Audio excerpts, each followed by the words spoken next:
In this video, we're going to start talking about solving equations that have a sine or a cosine in them.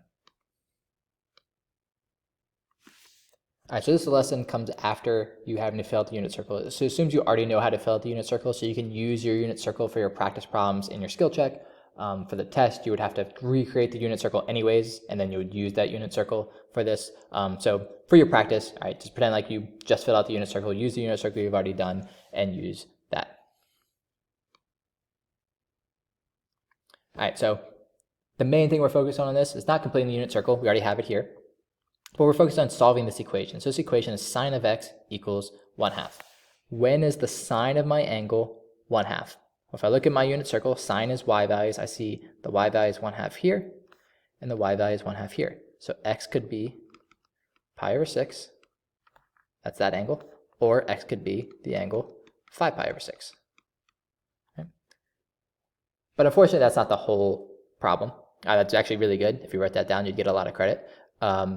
But there's a little bit more that's going on because we know there's these coterminal angles. I don't just have to rotate here and stop. I can rotate all the way around my circle and get that. So I'd also get x equals 13 pi over 6 if I did an extra 2 pi. I could also do an extra rotation and come back around. I could also get, let's say I'm adding another 12 pi over 6, 25 pi over 6. Let's just do it one more time for demonstration purposes. I could do an extra revolution and I could get 37 pi over 6? Yep, that's right. 37 pi over 6. So all of these will all look like this pi over 6 angle, except for this one. This was on the left. And I can keep doing this. I could also go the opposite direction. I could do this. Let's just erase some of this. I could do this. I could go around to here. That would be -5, -11 pi over 6. I could do it twice and get -23 pi over 6 and so on. So there's actually an infinite number of answers to these problems. And I don't want to write down an infinite number of things. It's not even possible. So what am I supposed to do? Well, there's a little shortcut for how I can write down my answers. I know pi over 6 and 5 pi over 6 are the kind of main angles I care about. But then I could also add or subtract 2 pi anytime. So if I add to this 2 pi times just some random number, this will give me another answer. I can do the same thing here. Right, k is just representing how many revolutions I do around the circle, but this is the notation we're going to use for these solutions, our kind of starting angles, or pi over 6 and 5 pi over 6. And this plus 2 pi k thing, this is representing all the coterminal angles.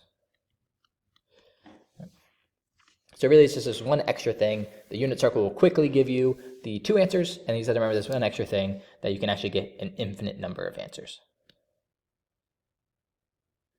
So what about cosine of x equals -square root of 3 over 2? All right, cosine is the x values in the unit circle. So I'm trying to find when the x value is -square root of 3 over 2. That happens here and here. So my answers are my angle could be 5 pi over 6. Or my angle could be 7 pi over 6.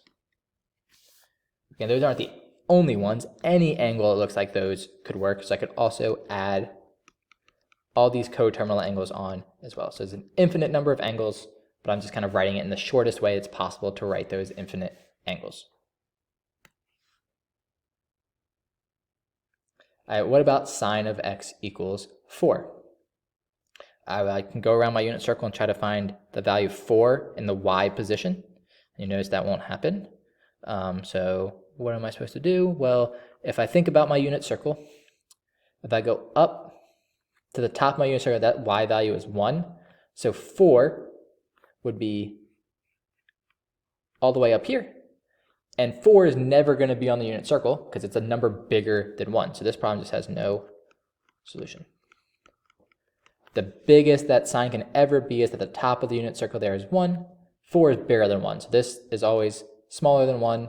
This is 4. I get no solution.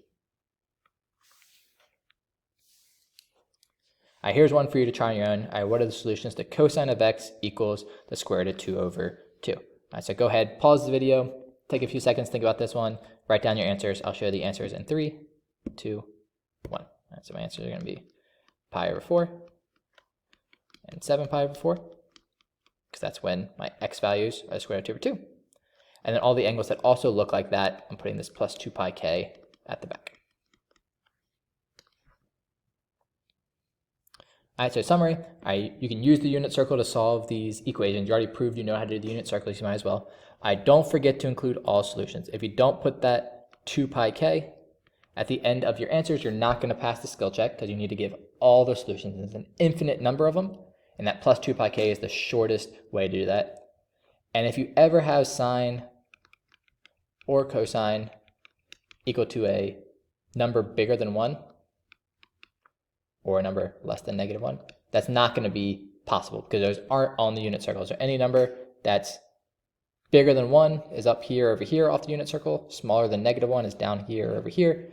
Those aren't possible. Just recognize there might be situations when your equation has no solution, even though it looks like a pretty simple equation, like sine of x equals 4.